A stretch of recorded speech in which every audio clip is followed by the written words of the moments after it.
अस्सलामुअलैकुम dear students. उम्मीद करता हूँ आप खैरियत से होंगे। स्टूडेंट्स, हम डिस्कस कर रहे हैं बैक्टीरिया को। हमने डिस्कस किया है बैक्टीरिया के स्ट्रक्चर को, बैक्टीरिया में मोड ऑफ न्यूट्रिशन को, बैक्टीरिया में रेस्पिरेशन को। आज हम बात करेंगे growth and reproduction in bacteria. तो स्टूडेंट्स, सबसे पहले हम एक वर्ड देखते हैं, that is the growth. Growth क्या है? इंक्रीज इन नंबर, नंबर में इंक्रीज होना, यह है ग्रोथ। और अगर हम बात करें ग्रोथ इन बैक्टीरिया की, तो हम कहेंगे कि increase in number of bacterial cell is called bacterial growth. जी स्टूडेंट्स, बैक्टीरियल ग्रोथ होती कैसे है? बैक्टीरियल ग्रोथ होती है रिप्रोडक्शन से। रिप्रोडक्शन दो किस्मों की हैं, एसेक्सुअल रिप्रोडक्शन और दूसरी है सेक्सुअल रिप्रोडक्शन। आइए पहले हम देखते हैं what is asexual reproduction. Students, asexual reproduction जो होती है बाइनरी फिशन में, बैक्टीरिया में एसेक्सुअल रिप्रोडक्शन बाइनरी फिशन के ज़रिए होती है। बाइनरी फिशन में बेसिकली तीन मेजर स्टेप्स हैं। पहला major step DNA, bacterial cell का डीएनए डुप्लीकेट होता है। स्टूडेंट्स, पहला स्टेप जिसमें बैक्टीरियल सेल का जो डीएनए है वो डुप्लीकेट होता है। दूसरा स्टेप डीएनए का साइज इंक्रीज होता है। दूसरे स्टेप में बैक्टीरियल जो साइज है वो इंक्रीज हो गया। थर्ड स्टेप में क्या होगा कि जो बैक्टीरियल सेल है इसकी सेल वॉल अंदर की तरफ इन्वेजिनेट होनी शुरू हो जाएगी और at the end bacterial cell को दो हिस्सों में डिवाइड कर देगी। इस तरह एक बैक्टीरियम से दो बैक्टीरियम बन गए। जी स्टूडेंट्स, अगर आप गौर करें, एक बैक्टीरिया डिवाइड हो रहा है इनटू टू बैक्टीरियम, इसके लिए हमने लफ्ज़ इस्तेमाल कर दिया बाइनरी फिशन। इसी तरह एक वर्ड इस्तेमाल करेंगे मल्टीपल फिशन, जिसमें एक सेल को बहुत ज़्यादा सेल्स में डिवाइड करें, उसे हम मल्टीपल फिशन कहते हैं। लेकिन यहाँ पे जो बैक्टीरिया है उसमें एक सेल दो में डिवाइड हो रहा है, इस वजह से इसको हम बाइनरी फिशन कहते हैं। बाई मीन दो, नरी फिशन दो में डिवाइड होना, एक सेल दो में डिवाइड हो जाता है, इसको हम बाइनरी फिशन का नाम देते हैं। इसके बेसिक तीन स्टेप हैं। पहला स्टेप जो बैक्टीरियल सेल का डीएनए है वो डुप्लीकेट होता है। दूसरा increase in size. Third one में सेल वॉल अंदर की तरफ इन्वेजिनेट होती है और एक सेल दो में डिवाइड हो जाता है। जी स्टूडेंट्स, अब हम बात करते हैं जनरेशन टाइम की। जी, जनरेशन टाइम क्या है? The interval of time until completion of next division. Mean के एक सेल जब तक दो नए सेल्स में बना नहीं जाता, दो जनरेशन्स के टाइम दरमियान जो टाइम है उसको हम जनरेशन टाइम का नाम देते हैं। दो जनरेशन्स के दरमियान जो टाइम है उसको जनरेशन टाइम का हम नाम देते हैं। जी नेक्स्ट स्टूडेंट्स, हम बात करते हैं ग्रोथ फेजेस की। तो ग्रोथ की बेसिकली चार फेजेस हैं। Number one lag phase, number two log phase, number three stationary phase और नंबर फोर डेथ फेज या डिक्लाइन फेज। स्टूडेंट्स, जो लैग फेज है ये प्रिपरेटरी फेज है। इस फेज के दौरान बैक्टीरिया सेल डिवाइड नहीं करता बल्कि अपने आप को डिवीजन के लिए तैयार करता है। दूसरी phase that is called log phase. Log phase में बैक्टीरियल सेल डिवाइड करता है, रैपिडली डिवाइड करता है, एक्सपोनेंशियली डिवाइड करता है, बड़ी तेजी से डिवाइड करता है। नेक्स्ट स्टेप तीसरा आ गया स्टेशनरी फेज, जिसमें growth rate become equal to death rate. That is the stationary phase, जिसमें ग्रोथ रेट डेथ रेट के बराबर हो जाए उसको हम स्टेशनरी फेज कहते हैं। और फोर्थ फेज आएगी डेथ या डिक्लाइन फेज, जिसमें डेथ रेट बढ़ जाएगा किससे? ग्रोथ रेट से। ग्रोथ रेट कम हो जाएगी जबकि जो डेथ रेट है वो बढ़ जाएगा।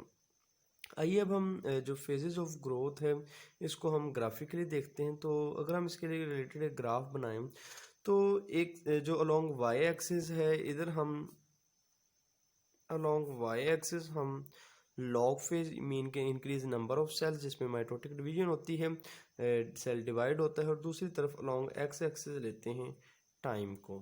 जो स्टूडेंट स्टार्ट में बैक्टीरियल सेल चूँकि अपने आप को तैयार कर रहा होता है, रेप्लिकेट नहीं करता, उस फेज को कहते हैं लैग फेज। देन बैक्टीरिया अपने आप को रेप्लिकेट करता है, तादाद में बढ़ता है एक लिमिट तक, वो फेज होगी लॉग फेज। लॉग फेज के बाद बैक्टीरिया की जो डेथ रेट है वो शुरू हो जाती है। डेथ रेट और ग्रोथ रेट दोनों बराबर हो जाते हैं इन स्टेशनरी फेज, और एंड पे डिक्लाइन फेज या डेथ फेजेस में डेथ रेट ग्रोथ रेट से बढ़ जाता है।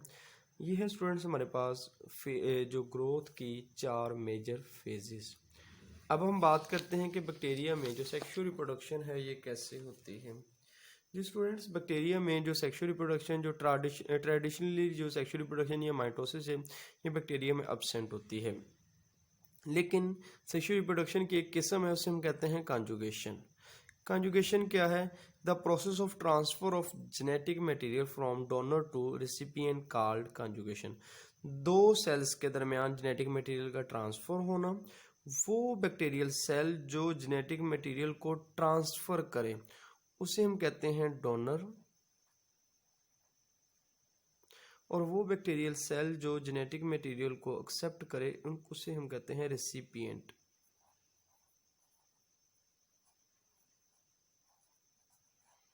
जी स्टूडेंट्स, अब जेनेटिक मटेरियल एक बैक्टीरियम से दूसरे बैक्टीरियम में ट्रांसफर हो रहा है और इसमें हेल्प कर रहे हैं पिल्लाई।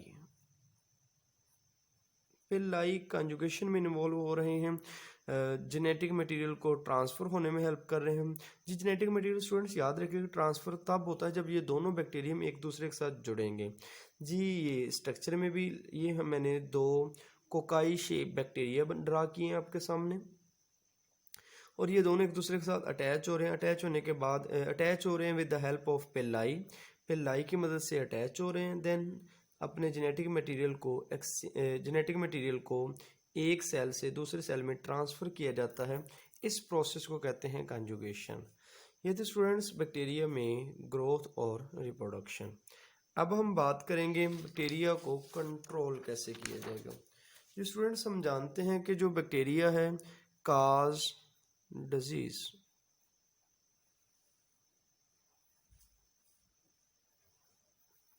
स्टूडेंट्स हम जानते हैं कि बैक्टीरिया डिजीज काज करता है। जी मुख्तलिफ डिजीज़ हैं, जिस मिसाल के तौर पर टीबी या और बहुत सारी डिजीज़ जो बैक्टीरिया की वजह से होती हैं। अब बैक्टीरिया की वजह से हो रही हैं डिजीज़, इनको कंट्रोल करना, बैक्टीरिया को कंट्रोल करना ज़रूरी है ताकि हम इन डिजीज़ से बच सकें, इन बीमारियों से बच सकें। तो बैक्टीरिया को कंट्रोल करने के 2 मेथड हैं। एक मेथड आएगा फिज़िकल मेथड और दूसरा आएगा केमिकल मेथड। फिज़िकल मेथड किसी फिज़िकल अपरेटस को इस्तेमाल करते हुए बैक्टीरिया को किल करना, बैक्टीरिया को ख़त्म करना, वो होगा फिज़िकल मेथड। अब उसमें आएंगे stream, dry heat, gas, filtration, radiation, ये फिज़िकल मेथड में आएंगे। ये स्टूडेंट्स किसी भी स्ट्रक्चर से जब आप बैक्टीरिया को रिमूव कर लेते हैं तो हम कहते हैं कि इसको हमने स्टीरिलाइज कर लिया है। स्टीरिलाइज किसी भी अपरेटस को, मिसाल के तौर पर सर्जरी के दौरान जो अपरेटस यूज़ होते हैं, सर्जिकल इंस्ट्रूमेंट, उनको हम कहते हैं वो स्टीरिलाइज्ड हैं। उनमें से बैक्टीरिया को, तमाम बैक्टीरिया उन अपरेटस में से रिमूव कर लिए गए हैं। बैक्टीरिया को किसी अपरेटस से रिमूव करना बाय यूजिंग फिजिकल मेथड, उसको हम स्टीरिलाइजेशन कहते हैं। जी the process in which we use physical agent use करते हैं टू कंट्रोल बैक्टीरिया और micro organism known as sterilisation. Sterilisation क्या है? वो प्रोसेस, वो तरीकाकार जिसमें से किसी भी फिजिकल मेथड को इस्तेमाल करते हुए, फिजिकल एजेंट को इस्तेमाल करते हुए बैक्टीरिया को किसी स्ट्रक्चर से रिमूव करवा दिया जाता है, उसको हम स्टीरिलाइजेशन कहते हैं। अब होता क्या है, अब हम यूज़ करेंगे फिजिकल मेथड का। पहला मेथड आएगा हाई टेम्परेचर। स्टीरिलाइजेशन के लिए, बैक्टीरिया को रिमूव करने के लिए हाई टेम्परेचर यूज़ करते हैं। जी हाई टेम्परेचर क्या करता है? हाई टेम्परेचर इफ़ेक्ट करता है बैक्टीरिया के एंजाइम सिस्टम को। और स्टूडेंट्स हम जानते हैं कि एंजाइम एक स्पेसिफिक टेम्परेचर पर काम करता है। जब टेम्परेचर इंक्रीज़ हो जाता है तो वो एंजाइम काम करना छोड़ देता है। जब हम किसी भी जगह का टेम्परेचर इंक्रीज़ कर देते हैं तो उस जगह में जितने भी बैक्टीरिया हैं, उन बैक्टीरिया के जो सेलुलर एंजाइम सिस्टम है वो काम करना छोड़ देते हैं, क्योंकि वो इतने हाई टेम्परेचर पर काम नहीं करते। इस तरह हम बैक्टीरिया से उस बैक्टीरिया को स्टीरिलाइज करते हैं, बैक्टीरिया को रिमूव करते हैं हाई टेम्परेचर की मदद से। अब दो नेक्स्ट मेथड है मॉइस्ट हीट या ड्राई हीट। मॉइस्ट हीट में क्या होगा कि मॉइस्ट हीट ऐसी हीट जिसमें जो वाटर के कुछ कंटेंट्स मौजूद हों, वो मॉइस्ट हीट। और दूसरी आ जाएगी dry heat. Moist heat cause coagulation of protein of the plasma membrane of bacterial cell. जो बैक्टीरियल सेल है उसकी जो प्लाज्मा मेम्ब्रेन है उसमें जो प्रोटीन की कोagulation, प्रोटीन के गुच्छे बनने शुरू हो जाएंगे। स्टूडेंट्स, हम जानते हैं कि बैक्टीरियल सेल की जो प्लाज्मा मेम्ब्रेन है डेलिकेट इन नेचर है, नेचर में बहुत ज़्यादा सेंसिटिव है, और ये मिलकर बनती है प्रोटीन और लिपिड्स। अगर उस प्रोटीन की कोagulation हो जाए, गुच्छे बनना शुरू हो जाए, कोagulation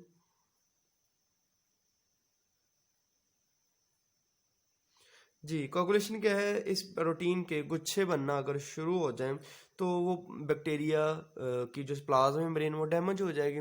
और हम जानते हैं कि प्लाज्मा मेम्ब्रेन बहुत ज़्यादा डेलिकेट है, और अगर प्लाज्मा मेम्ब्रेन डैमेज हो जाएगी तो it result the death of the bacterial cell.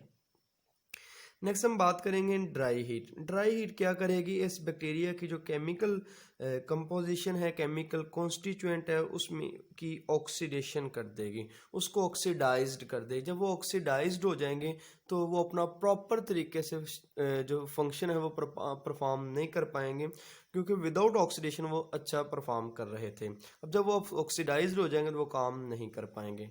Next method हम देखते हैं स्टूडेंट्स है रेडिएशन। रेडिएशन क्या है, रेडिएशन में एक्स रेज जिनकी वेवलेंथ 300 नैनोमीटर से कम होती है, स्पेशली गैमा रेज को इस्तेमाल किया जाता है और वो बैक्टीरिया को किल कर देते हैं। वो बैक्टीरिया को कैसे किल करते हैं, बैक्टीरिया की जो वर्किंग जो बैक्टीरिया की सेल वॉल है, प्लाज्मा मेम्ब्रेन है, वो बैक्टीरिया के जो प्रोटोप्लास्ट उसको डिस्ट्रॉय कर देती हैं। नेक्स्ट स्टेप हम देखते हैं फिजिकल मेथड का, एक लास्ट स्टेप है फिल्ट्रेशन। फिल्ट्रेशन में क्या होता है, हीट सेंसिटिव कंपाउंड, ये एंटीबायोटिक हाई टेम्परेचर पर हम इसको नहीं रख सकते, सीरस है इसको हम हाई टेम्परेचर पर नहीं रख सकते, हार्मोन्स हैं ये हाई टेम्परेचर पर हम इसको नहीं रख सकते क्योंकि ये एग्जिस्ट ही नहीं कर पाती। अब यहाँ क्या होता है कि जो हीट सेंसिटिव कंपाउंड है, मिसाल के तौर पर एंटीबायोटिक है, सीरस है, हार्मोन है, हम इसको स्टेरलाइज कैसे करते हैं, हम इनको मेम्ब्रेन से गुजारते हैं, मेम्ब्रेन फिल्टर से गुजारते हैं। क्योंकि स्टूडेंट्स बैक्टीरिया साइज में तो स्मॉल है लेकिन वो मेम्ब्रेन फिल्टर से नहीं गुजर सकते, और एंटीबायोटिक, सीरस और हार्मोन्स ये इजीली मेम्ब्रेन से गुजर जाती हैं। इस तरह बैक्टीरिया को बैक्टीरिया से एंटीबायोटिक, सीरस और हार्मोन्स को अलहदा किया जाता है। ये थे स्टूडेंट्स हमारे पास कुछ फिजिकल मेथड, हमने फिजिकल एजेंट को इस्तेमाल करते हुए बैक्टीरिया को रिमूव किया, या फिर मैं ऐसे कह सकता हूँ किसी भी कंपाउंड को स्टेरलाइज किया, बैक्टीरिया को उस जगह से रिमूव करवा दिया। अब हम यूज़ करते हैं केमिकल मेथड। केमिकल मेथड का मेन जो काम होगा वो बैक्टीरिया की जो ग्रोथ है इसको इनहिबिट कर देंगे। अब हमारे पास केमिकल मेथड में दो चीज़ें आ रही हैं, एंटीबायोटिक और डिसइंफेक्टेंट। स्टूडेंट्स याद रखिएगा, एंटीबायोटिक हो या डिसइंफेक्टेंट हो, इन दोनों का एक ही काम है कि ये बैक्टीरिया की ग्रोथ को रोक देती हैं। और एंटीबायोटिक को लिविंग ऑर्गेनिज्म पर इस्तेमाल की, लिविंग ऑर्गेनिज्म की बॉडी में यूज़ किया जाता है,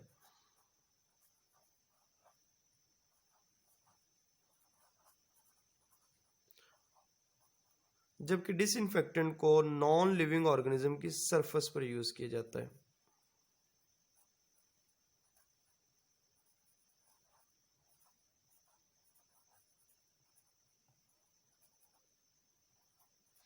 जी स्टूडेंट्स, कुछ हमारे पास ऐसी भी मिसालें हैं जिसमें एंटीबायोटिक और डिसइंफेक्टेंट दोनों सेम भी होते हैं। मीन के एक ही आपके पास अल्कोहल है, अगर आप लिविंग ऑर्गेनिज्म को पर यूज़ करेंगे बैक्टीरिया को स्टेरिलाइज करने के लिए, वो एंटीबायोटिक होगा। लेकिन अगर उसको नॉन लिविंग ऑर्गेनिज्म को स्टेरिलाइज, मिसाल के तौर पर सर्जरी के इंस्ट्रूमेंट है, उसको स्टेरिलाइज करने के लिए इस्तेमाल करेंगे तो हम डिसइंफेक्टेंट का नाम देते हैं। तो ये एक शॉर्ट क्वेश्चन भी आ जाता है, एंटीबायोटिक और डिसइंफेक्टेंट में डिफरेंस क्या है। तो आप यूँ कहते हैं कि एंटीबायोटिक को हम लिविंग ऑर्गेनिज्म के लिए यूज़ करते हैं, डिसइंफेक्टेंट अल्कोहल है, फिनोल है, इसको हम नॉन लिविंग ऑर्गेनिज्म की सरफेस पर इस्तेमाल करते हैं। तीसरा केमिकल मेथड है हमारे पास कीमोथेराप्यूटिक एजेंट। कोई मेडिसन, कोई टैबलेट यूज़ करते हैं एंटीबायोटिक को किल करने के लिए, ये एंटीबायोटिक बैक्टीरिया की सरफेस को डैमेज करेगी, बैक्टीरिया की ग्रोथ को रोक देगी। अब हमारे पास डिफरेंट एंटीबायोटिक्स हैं, सल्फोनॉइड्स है, टेट्रासाइक्लिन, क्लोरम फेनिकोल, पेनिसिलिन, ये सारी एंटी जो बायोटिक्स हैं ये बैक्टीरिया को ग्रोथ है इसको रोक देती हैं, ये बैक्टीरिया को डैमेज कर देती हैं। एट द एंड स्टूडेंट्स आप बुक में देखिएगा आपके पास एक टेबल है, वहाँ पे ना कुछ टर्म्स यूज़ की गई हैं। पहली टर्म यूज़ की है माइक्रोबीसाइडल। माइक्रोबीसाइडल माइक्रो ऑर्गेनिज्म के लिए ये वर्ड यूज़ किया माइक्रोबी। अब स्टूडेंट्स हम जानते हैं कि माइक्रो ऑर्गेनिज्म क्या है, बैक्टीरिया। साइडल का मतलब होता है किल करना। ऐसा मेथड जिसमें माइक्रो ऑर्गेनिज्म को किल कर दिया जाए उसको हम कहते हैं माइक्रोबीसाइडल। और अगर ऐसा हो कि माइक्रो ऑर्गेनिज्म को स्टेडी कर दिया जाए, इनएक्टिव कर दिया जाए, उसे हम कहते हैं माइक्रो ऑर्गेनिज्म, स्मॉल क्रिएचर्स।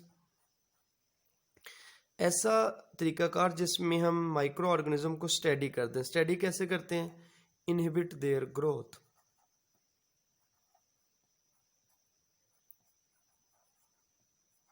उनकी ग्रोथ को रोक कर हम उनको स्टेडी कर देते हैं। इस मेथड को कहते हैं माइक्रोबी स्टैटिक। अब हम एट द एंड डिस्कस करते हैं what is the mode of action.